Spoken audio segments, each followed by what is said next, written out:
Zagotovo je to stanovanjska problematika mladih, zaradi katere se mladi izseljujejo v druge kraje, s tem Istra izgublja svoje lokalno prebivalstvo, svojo identiteto in svojo prihodnost. Ni pa to edini glavni problem, še en tak je neučinkovit javni prevoz, ki onemogoča mobilnost in normalno življenje v obalnih krajih in povezavo z zaledjem. In še ena tretja zadeva pa je tudi dajanje prednosti investicijam v turizem namesto v korist lokalnega prebivalstva.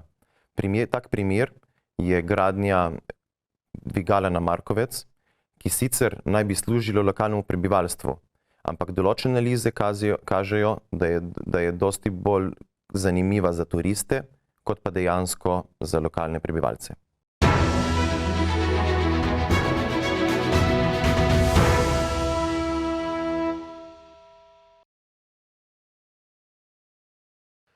Od drugih kandidatov me loči to, da pripadam generaciji, ki posledice slabih političnih odločitev ne vidi od daleč, ampak jih čuti na svoji koži. Govorimo o stanovanjih, o digitalni prihodnosti, o prekarnih službah, o dostopu do javnih storitev in o tem, kakšno življenje si sploh lahko mladi zgradimo na obali. Prihajam iz krogov lokalne skupnosti in tako od bolj alternativnih krogov, kot bolj konvencionalnih. In zato mislim, da imam boljši stik, kot pa ga ima današnja politika z posamezniki in tudi z njihovimi problemi, ter jih zato znam tudi bolje naslavljati in iskati rešitve in sploh odpirati teme, o katere trenutna politika je žal dajala na stran.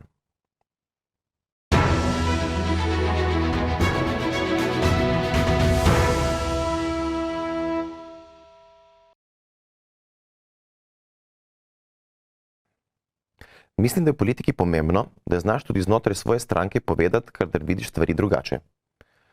Šele na ta način, z soočenjem različnih mnenj, lahko pridemo do boljših rešitev, ki so bolj funkcionalne in bolj praktične za naše državljane. Vendar ni dovolj, da samo debatiramo za zaprtimi vrati, ampak je treba tudi pristopiti do občanov in jih vprašati za svoje mnenje. Tako dobimo največ različnih opcij in se lahko odločimo za tisto, ki je najboljša za neko lokalno obalno skupnost.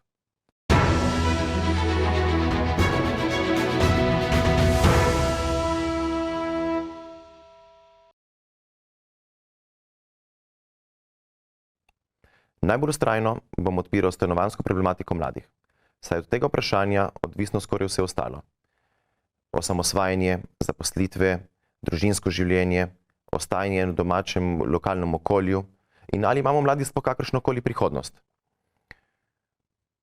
Na obali je ta problem še posebej pereč, saj so cene najemnin in stanovanj absurdno visoke.